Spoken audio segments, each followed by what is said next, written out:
ओम नमः शिवाय। सभी शिव भक्तों को राम राम, जय श्री राम। सावन का पवित्र महीना आ रहा है और कुछ लोग सावन का व्रत करने वाले हैं। जो लोग सावन का व्रत करने वाले हैं उनके दिमाग में एक ही सवाल आता है कि सावन का व्रत कैसे करें। तो आपको इस वीडियो में सावन के व्रत की संपूर्ण जानकारी मिल जाएगी और जैसे ही सावन खत्म होगा तो उस व्रत का उद्यापन कैसे करें, साथ ही में हम यह भी जानकारी लेते चलेंगे। तो बिना देरी किए हुए वीडियो को शुरू करते हैं। सावन के व्रत दो तरीके से किए जाते हैं। कुछ लोग पूरे सावन का व्रत करते हैं एक ही टाइम खाना खाकर, और कुछ लोग सिर्फ सावन के सोमवार का व्रत करते हैं। अब जान लेते हैं कि जो लोग पूरे सावन का व्रत करते हैं वह कैसे किया जाता है। जो लोग पूरे सावन का व्रत करते हैं वह भी दो प्रकार से किया जाता है। एक होता है फलाहारी सावन का व्रत और एक होता है एक ही समय भोजन करके करने वाला व्रत। अगर आप फलाहारी व्रत करते हैं तो आप पूरे दिन फलाहार कर सकते हैं 2 टाइम, और उसमें आप भोजन नहीं कर सकते, अनाज नहीं खा सकते। उसमें आप फल फ्रूट खा सकते हैं। कुट्टू का आटा, सिंगोड़े का आटा, इसकी आप रोटियां बनाकर दही के साथ खा सकते हैं और उसमें आप सेंधा नमक खा सकते हैं। उसमें भी दो प्रकार के कुछ लोग व्रत करते हैं। एक जो सेंधा नमक भी नहीं खाते, पूरे महीने सिर्फ फलाहार का व्रत करते हैं, और एक जो सेंधा नमक खा के करते हैं। और कुछ लोग एक टाइम खाना खा के व्रत करते हैं। वे शाम के 3 से 4 बजे के बीच में खाना खा लें तो दोनों टाइम का खाना हो जाएगा, और रात को भी आपको ज़्यादा भूख नहीं लगेगी। रात को दूध पी लीजिए, अमरस पी लीजिए, और वैसे भी आप शाम को भी फल खा सकते हैं। सुबह आप दही चिवड़ा ऐसा कुछ खा सकते हैं नाश्ते में। तो ये व्रत आसानी से हो जाते हैं। सावन के महीने में आपको प्याज और लहसुन बिल्कुल भी नहीं खाना है। शुद्ध सात्विक भोजन बनाकर ही ग्रहण करें। जो लोग व्रत नहीं करते उनको भी सावन के महीने में प्याज और लहसुन का इस्तेमाल नहीं करना चाहिए। सावन के महीने में प्याज और लहसुन बिल्कुल वर्जित हैं। जो भोलेनाथ को नहीं चढ़ाई जाती वो चीज़ें आपको नहीं खानी चाहिए। दोनों ही तरीके के व्रत की विधि मैंने आपको बता दी है, तो आपको दोनों ही तरीके के सावन के व्रत जो भी आपको अच्छे लगे वो कर लेने चाहिए। अब बात आती है सावन के सोमवार का व्रत कैसे करें। सावन के सोमवार के व्रत भी ऐसे ही किए जाते हैं, एक टाइम खाना खा के, या फिर आप फलाहारी रहकर भी सावन के सोमवार का व्रत कर सकते हैं। सावन भगवान भोलेनाथ का महीना है और भगवान भोलेनाथ बहुत ज़्यादा भोले हैं। थोड़ी सी पूजा पाठ, 1 लोटा जल और थोड़े बेलपत्र चढ़ा के अगर हम भगवान भोलेनाथ का पूजन करते हैं तो वो बहुत जल्दी प्रसन्न हो जाते हैं। अपने बच्चों से वो ज़्यादा देर तक नाराज़ रह ही नहीं पाते हैं। भगवान भोलेनाथ परम पिता परमेश्वर हैं, पूरे जगत के स्वामी हैं। तो उनका हम थोड़ा सा पूजा पाठ करेंगे, उनका जल का लोटा चढ़ाएंगे, कच्चा दूध चढ़ाएंगे, दही चढ़ाएंगे, घी, ये सभी चीज़ें अगर हम भगवान को चढ़ाएंगे तो भगवान भोलेनाथ बहुत जल्दी प्रसन्न हो जाते हैं। सावन का व्रत शुरू करने से पहले वाले दिन, गुरु पूर्णिमा के दिन, इसका संकल्प किया जाता है। मंदिर में जाकर आप संकल्प कर सकते हैं। अगर आप घर में पूजा करना चाहते हैं तो घर में ही मिट्टी के शिवलिंग बना लीजिए, या फिर घर में पहले से ही शिवलिंग है तो उनकी आप पूजा कर लीजिए। पूजा करने के बाद हाथ में जल लेकर भगवान भोलेनाथ के सामने व्रत का संकल्प किया जाता है कि हे प्रभु, मैं ये सावन का व्रत करता हूँ या करना चाहती हूँ, मेरा ये व्रत पूरा करवाइए, और मुझसे कोई भूल चूक हो जाए, पूजा पाठ में थोड़ी बहुत भूल चूक तो हमसे हो ही जाती है, तो उसके लिए भोलेनाथ से हमें पहले से ही माफ़ी मांग लेनी चाहिए कि हे भोलेनाथ, ये व्रत मैं आपके निमित्त करना चाहती हूँ और मुझे इसको व्रत पूरा करने की शक्ति प्रदान कीजिए, और मेरी ये मनोकामना है इसको पूरी कीजिए। अपनी मनोकामना बोलकर वो जल जमीन के ऊपर छोड़ दें।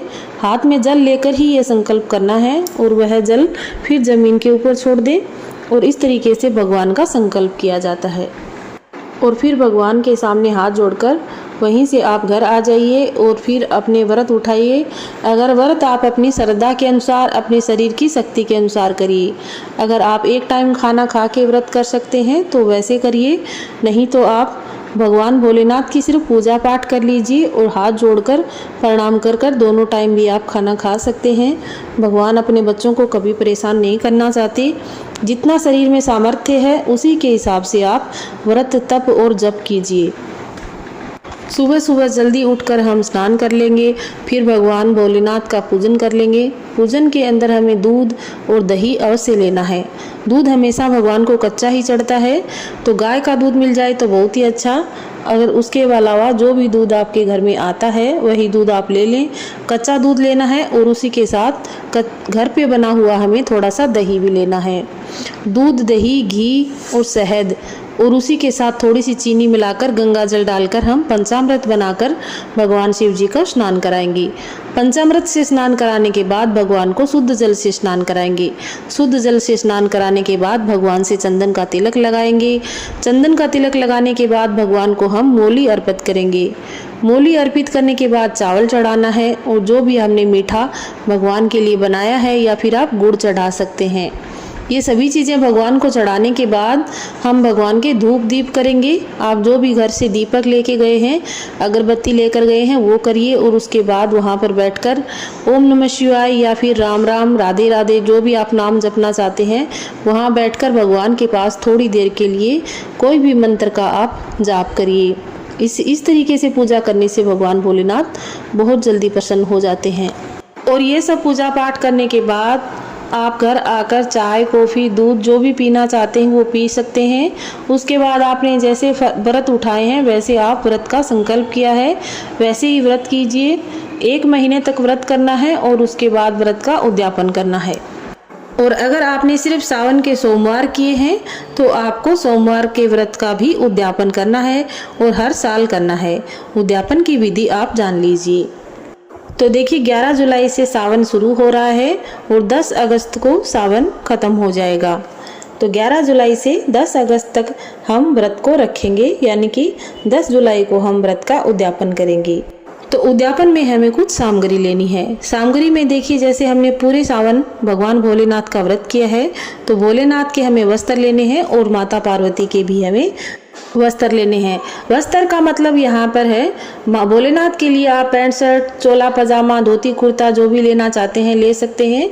और माता पार्वती के लिए साड़ी, सूट जो भी आप अपनी इच्छा से देना चाहते हैं वो रख सकते हैं। और माता पार्वती के लिए सुहाग का सारा सामान जरूर रखें और उसके अंदर हरे रंग की चूड़ियाँ आपको अवश्य रखनी है। और इसी के साथ हम लेंगे खाने का सामान, क्योंकि हमने 1 महीने तक व्रत किया है तो हमें अनाज का दान अवश्य करना है। चावल ले सकते हैं, गेहूं ले सकते हैं या फिर आप भोजन बनाकर उसकी एक थाली भी निकाल सकते हैं। अगर आप घर पर किसी को बुला के भोजन कराना चाहें तो आप घर पर भी करा सकते हैं। कोई ननद या फिर कोई जेठ की बेटी हो उसको भी आप भोजन करा सकते हैं, या उसके हस्बैंड अगर उसके साथ आए हैं तो उनको भी आप साथ ही में खाना खिला सकते हैं, यानी कि जोड़ा जिमाना, उसको जोड़ा जिमाना कहते हैं। तो व्रत करके आपको एक जोड़ा अवश्य जिमाना चाहिए। अगर आप जोड़ा नहीं जिमा सकते तो कोई भी मंदिर के अंदर जहाँ पे आपने 1 महीने तक पूजा करी है या फिर अगर आपने घर पर भी पूजा करी है तो उस मंदिर के आप पास जो आपके पास में शिव जी का मंदिर पड़ता है उसके अंदर ये सारी सामग्री आप दान में देकर आ सकते हैं। भोलेनाथ बाबा को आप वहाँ पे चढ़ा के आ सकते हैं। सारी सामग्रियों के ऊपर आपको दक्षिणा अवश्य रखनी है, क्योंकि दक्षिणा अगर हम नहीं रखेंगे तो हमारा व्रत है वो पूर्ण नहीं होगा। 5, 10, 50, 51 जो भी आप अपने पसंद के, अपनी श्रद्धा के अनुसार रखना चाहें वो आप दक्षिणा उसके ऊपर रख सकते हैं। और इस सारी सामग्री के ऊपर आपको बेलपत्र अवश्य रखना है। 1, 2, 5 जो भी आप अपनी श्रद्धा के अनुसार बेलपत्र जरूर रखिए। जो भी चीज़ें दान में दे रहे हैं उसके ऊपर बेलपत्र रखिए और पानी हाथ में लेकर उसके ऊपर से वार के उसको मिनस देंगे। उसको मिनसना बोलते हैं। इस तरीके से पानी वार के पानी को ज़मीन पे छोड़ देंगे। वार के यानी पानी उसके ऊपर मुट्ठी में लेकर उसके ऊपर से घुमा देंगे चारों तरफ से सारी सामग्री के ऊपर, फिर पानी को ज़मीन में छोड़ देंगे। इस तरीके से उसको मिनसना बोलते हैं। सारी चीज़ों को मिनस के फिर हम दान में देते हैं। दान आप बहन बेटी को दे सकते हैं, पंडित को दे सकते हैं, किसी गरीब को या अनाथालय में भी दे सकते हैं।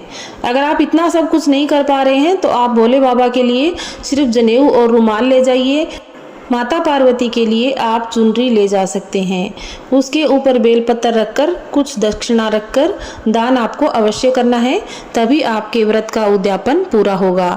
व्रत की पूरी उद्यापन की विधि मैंने आपको बताई है। व्रत कैसे करना है ये मैंने आपको बताया है। वीडियो अच्छा लगा है तो ज़्यादा से ज़्यादा शेयर कर दीजिए और अपने फ्रेंड्स और फैमिली में भेज दीजिए।